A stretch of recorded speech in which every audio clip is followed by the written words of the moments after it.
Film sci-fi udah, film keluar angkasa udah, film superhero udah, film yang agak-agak psychological horror udah juga, film perang udah, film biopik udah. Sekarang Christopher Nolan ngerjain satu film mitologi historik pertamanya dia. The Odyssey. Yes, ini film historical atau mythologicalnya dia yang pertama, dan langsung mengangkat satu cerita sejarah atau cerita mitologi yang bener-bener klasik dan keren banget. Kalau kalian pernah nonton film Troy dulu, itu cerita klasik, kalian pasti tahu tentang Achilles, kalian pasti tahu tentang King Odysseus, dan juga cerita tentang perang Troya. Nah, di film ini mengangkat satu cerita setelah kejadian film Troya yang ternyata kejadiannya lebih kacau dari perang Troya itu sendiri, dimana King Odysseus mencoba untuk pulang ke rumahnya. Well, sebelum nonton The Odyssey, gue bakal bahas semua hal yang perlu kalian tahu sebelum nonton filmnya. Karena di sini ya gue kasih pengantar biar kalian gak roaming. Ini film apa sih? Ini tuh tentang apa sih? Apa aja? Budgetnya berapa? Pokoknya gue bahas semuanya di sini. So gak usah lama-lama lagi, langsung aja bareng gue Rian. Let's explore this universe.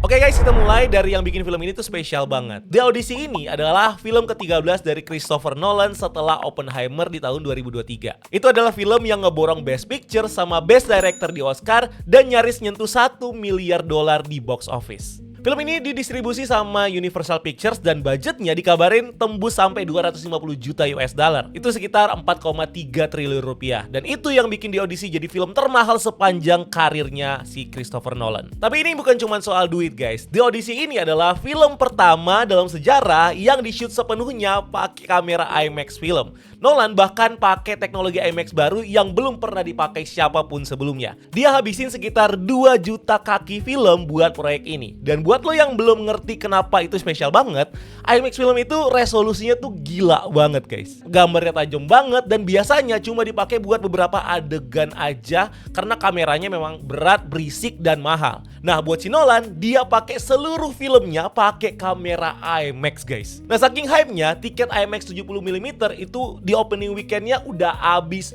terjual setahun sebelum filmnya tayang. Gila nggak tuh? Dia ludes cuman dalam hitungan jam aja guys. Nah, buat produksinya, Nolan syuting keliling dunia dari Februari sampai Agustus 2025. Sekitar 91 hari syuting. Dia pergi ke Italia, Yunani, Maroko, Islandia, Skotlandia, Irlandia, sampai ke Western Sahara. Semuanya ini di lokasi asli dan minim pakai green screen karena Nolan emang rajanya practical effect. Dan tim di belakang layar, tim langganannya dia tuh dipakai lagi sama dia. Buat komposernya dia pakai lagi Ludwig Göransson yang megang Oppenheimer dulu sama film The Mandalorian yang terakhir dan selalu bagus. Dan buat sinematografernya dia pakai Hoyte van Hoytema buat visualnya. Nah, buat urusan VFX ini dipegang sama DNIG sama Weta Workshop. Basically ini all-star team di balik layar guys. Nah, secara global film The Odyssey ini bakal tayang 17 Juli 2026 dan kita di Indonesia ini tayang duluan mulai dari 15 Juli 2026. Nah, buat durasinya ini kalian harus siapin mental sama siapin kandung kemih kalian ya. Karena film ini bakal punya durasi 2 jam 52 menit. Khas Nolan banget lah, ini panjang dan lama. Nah, satu hal yang harus kalian catat, film ini tuh sebenarnya R-rated kalau di Amerika. Tapi ternyata pas di Indonesia itu PG-13 guys. Jadi sebenarnya masih aman, tapi masih ternyata banyak violence karena ini perang. Jadi kalian harus benar-benar bijak kalau mau ajak anak di bawah umur atau keluarga ya. Karena di sini memang pakai kekerasan banget dan ada juga adegan, ya sedikit adegan seksualnya lah. Nah, film ini tuh bakal rilis nyaris barengan sama film Spider-Man Brand New Day. Nah, kalau kalian ngerasa familiar sama situasi ini, yes, ini persis banget kayak momen Barbenheimer 2 tahun lalu guys. Ini pas banget Oppenheimer-nya Nolan head to head ngelawan Barbie. Nah, sekarang Nolan balik lagi, tapi kali ini lawannya adalah web slinger favoritnya orang-orang. So, ini bakal lumayan ketat. Tapi kalau kalian bisa nonton dua-duanya ya pasti nonton dua-duanya ya. Nah, yang serunya ada 3 aktor yang main di 2 film ini. Ada Tom Holland, Zendaya, sama John Bernthal. Dua-duanya main di The Odyssey dan juga main di Spider-Man Brand New Day. Jadi ini Tom Holland sama Zendaya sama John Bernthal bener-bener ngelawan dirinya sendiri di box office. Apalagi Tom Holland yang jadi karakter utamanya nih di dua-duanya. Cast and character. Oke, ini bagian yang bikin orang banyak melongo karena cast-nya bener-bener keren-keren semua guys. Ini mungkin assemble yang paling bintang yang pernah dikumpulin sama Nolan ya. Yang pertama ada Matt Damon sebagai Odysseus. Dia ini Raja Ithaka yang legendaris, dia jenderal yang jenius, yang juga agak terkenal licik dan penuh akal ya. Damon ini sampai nurunin berat badan drastis ke berat badan masa SMA-nya dia buat peran ini. Terus ada Anne Hathaway sebagai Penelope. Dia ini adalah istri setia Odysseus yang nunggu suaminya pulang selama bertahun-tahun sambil ngelawan puluhan pelamar di istananya dia. Ada Tom Holland sebagai Telemachus. Dia ini adalah anak Odysseus yang tumbuh gede tanpa pernah kenal bapaknya, dan dia mulai nyari jejak si bapaknya ini. Ada Zendaya sebagai Athena, dewa kebijaksanaan yang jadi pelindung dan penuntunnya Odysseus sekaligus yang ngehukum dia di film ini. Ada Robert Pattinson sebagai Antinous. Dia ini si antagonis, pelamar paling ambisius yang pengen ngerebut tahta Ithaka dan tangan Penelope. Terus ada Charlize Theron sebagai Calypso. Dia ini adalah orang yang ngerawat si Odysseus ketika dia ini hilang di laut. Terus ada Lupita Nyong'o sebagai Helen of Troy dan Clytemnestra. Sebenarnya si karakter Helen of Troy ini digabungin sama karakter Clytemnestra. Jadi kalau kalian mau tahu, karakter Clytemnestra ini sebenarnya adalah half sisternya Helen of Troy yang jadi istrinya dari Agamemnon. Dan si Helen of Troy ini yang juga membunuh si Agamemnon yang mengambil perannya si Clytemnestra juga. Jadi sebenarnya dua karakter yang digabungin jadi satu. Terus ada John Bentross sebagai Menelaus. Dia ini adalah adeknya Agamemnon yang jadi suksesi sebagai King of Sparta setelah si Agamemnonnya ini mati terbunuh.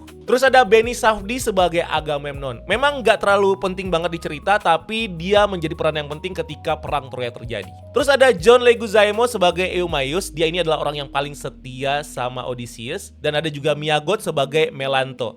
Plus masih ada Samantha Morton yang menurut Nolan ini punya aura kayak Heath Ledger di The Dark Knight. Ada Himesh Patel yang bermain sebagai Eurylochus. Dia ini adalah second in command-nya si Odysseus di perang. Terus ada Elliot Page yang bermain sebagai Sinan.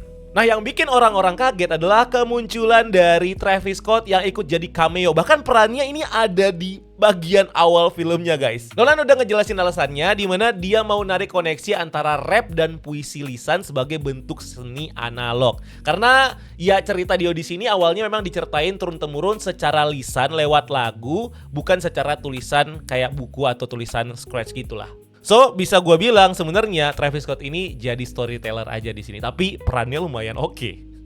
Storyline. Nah, buat lo yang belum pernah baca atau nggak familiar sama sekali dengan kisah aslinya, tenang, ini gue bakal kasih tahu bekal buat kalian. Dan gue ngambil ini emang bener-bener dari kisah klasik karyanya Homer, bukan bocoran versi Nolan-nya. So, jadi ceritanya perang Troya ini baru aja kelar setelah 10 tahun. Odysseus, Raja Ithaka sekaligus otak di balik strategi kuda Troya yang legendaris itu, akhirnya bisa pulang ke rumahnya, ke istrinya si Penelope dan anaknya Telemachus. Nah, kalau kalian nggak tahu perang Troya itu kayak gimana, nah kalian bisa nonton film Troy tahun 2004 dulu. Itu filmnya ikonik banget, walaupun sebenarnya ada perbedaan juga sama film ini. Nah, masalahnya perjalanan pulang yang seharusnya cuma memakan beberapa minggu aja, ini berubah jadi Odyssey 10 tahun penuh bencana. Kenapa? Karena Odysseus ini bikin para dewa-dewa marah, bikin Athena marah, bikin Poseidon marah, bikin Zeus marah. Karena basicnya ketika mereka melakukan trik kuda Troya itu sebenarnya insulting the goddess. Apalagi ada satu adegan ketika mereka masuk ke kuda Troya, mereka ini memenggal kepala patung. Ya kalau di film Troy ada juga sih sebenarnya, tapi di sini dewanya diganti. Plus dalam proses pulangnya mereka juga bikin Poseidon marah. Jadi semua dewa nih marah banget sama pasukannya si Odysseus ini. Berakhirlah mereka di laut selama bertahun-tahun. Ya kurang lebih lu bayangin aja ketika lu lagi nyebrang lautan luas, lu ngambek-ngambekan sama dewa laut. Itu bisa dibilang bencana paling berat sih. Nah, sepanjang perjalanan Odysseus ini kejebak dari satu bencana ke bencana lainnya. Kayak ketemu Cyclops, ini raksasa bermata satu pemakan manusia. Terus ada The Sirens, ini makhluk yang nyanyiannya bikin pelaut hilang akal dan akhirnya mati. Terus ada Circe, penyihir yang ngubah anak buahnya jadi babi. Ketemu juga sama Calypso yang nahan dia bertahun-tahun Sampai ketemu monster laut kayak Cilia dan Charybdis yang harus dia lewatin dulu dengan taruhan nyawa. Sementara itu di Ithaka situasi juga jadi kacau karena Odysseus udah dianggap mati karena nggak ada kabar bertahun-tahun. Nah, rumah mereka ini dipenuhi sama 108 pelamar yang memaksa buat ngelapar Penelope dan ngabis-ngabisin harta kerajaan. Penelope nahan mereka pakai akalnya dia, dan Telemachus yang udah gede mulai bangkit buat nyari kepastian soal nasib bapaknya ini. Intinya, ini cerita soal ketahanan, kecerdikan, keluarga, dan perjuangan buat pulang. Dan nama besarnya bukan tanpa alasan ya. Kata Odyssey ini sekarang dipakai di mana-mana buat menggambarkan perjalanan panjang yang berat. Dan itu semua berawal dari sini.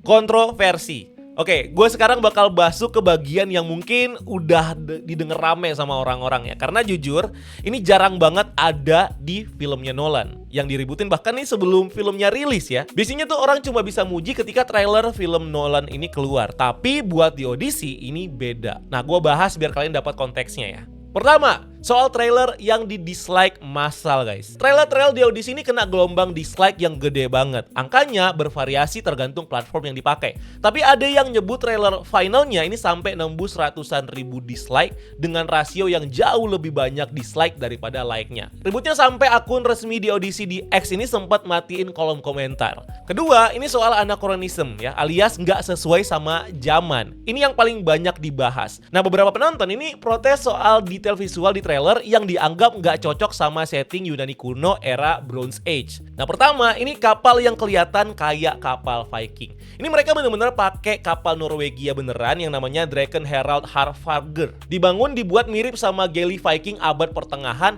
yang secara sejarah ini muncul ribuan tahun setelah era Odysseus. Nah, Nolan nggak nge-address langsung soal anachronismnya, tapi dia bilang kalau kapal itu berlambung kayu, dibangun pakai teknologi kuno, dan dipilih biar aktornya bisa ngerasain naik kapal beneran. Nah, berikutnya armor yang katanya mirip sama Batman. Di sini kostum karakternya Agamemnon ini dibilang netizen mirip banget sama kayak helm Batman. Nolan ngebela dengan bilang kalau konsep black neck bronze atau perunggu yang dicampur emas, perak, dan sulfur itu ini menciptakan warna gelap, dan menurut dia itu secara kostum desain ini nunjukin statusnya Agamemnon yang jauh lebih tinggi dibanding sama karakter-karakter yang lain. Yang ketiga soal dialog yang terlalu modern. Banyak yang protes karena bahasa di trailer ini kedengarannya terlalu kekinian dan dengan pakai aksen Amerika. Contohnya, ini Telemachus itu manggil bapaknya dengan kata dad bukan father. Nah, buat sebagian orang itu berasa agak aneh buat setting epic kuno. Tapi ada pembelaan menarik dari si Emily Wilson, klasikis yang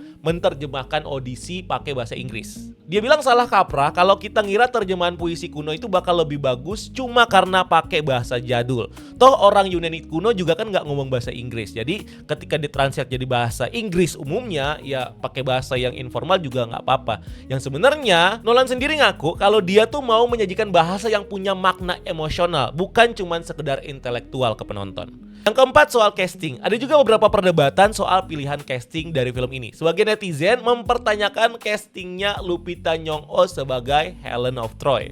Sayangnya komentar-komentarnya udah mengarah ke rasis. Memang harusnya kenapa jadi kulit hitam sih memang agak aneh ya, dan ini yang memang banyak diprotes. Tapi sebenarnya peran Helen of Troy di sini juga nggak yang krusial banget. Jadi ya nggak masalah lah kalau misalnya memang dibikin kulit hitam. Si Helen of Troy ini kan memang dari out of nowhere dikirim buat jadi istrinya Agamemnon sebenarnya ya. Jadi sebenarnya rasnya apa itu nggak penting-penting banget, kecuali kalau memang cerita ini mengangkat cerita di perang Troyanya. Nah, perdebatan soal interpretasi karakter itu bisa dibilang wajar, tapi komentar rasis ya beda cerita sebenarnya, jangan sampai rasis juga sih. Terus gimana responnya Nolan? Waktu ditanya dia cuman santai aja, dia bilang kalau kritik model kayak gini tuh udah jadi dari resiko pekerjaannya dia aja.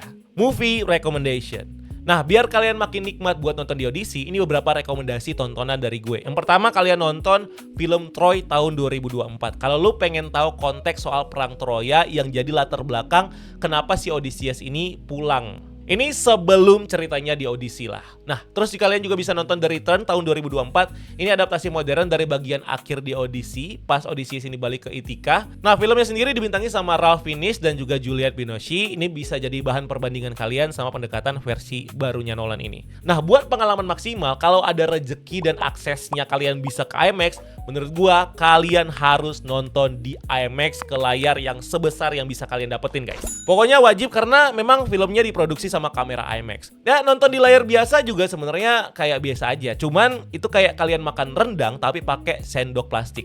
Bisa, tapi sayang aja guys.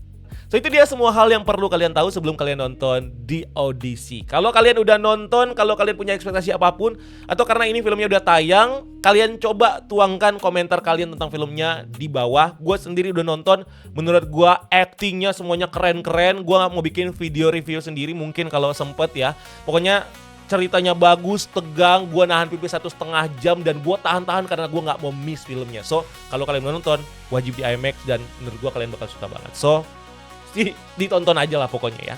And thank you udah nonton video ini. Jangan lupa like video ini dan subscribe sebagai bentuk dukungan kalian buat channel ini. Cari kita juga di TikTok dan di Instagram karena kita juga bikin konten di sana. Dan jangan lupa lakukan satu kebaikan hari ini. See you on the next video. Gua Rian, until next time. Keep exploring the multiverse. Take it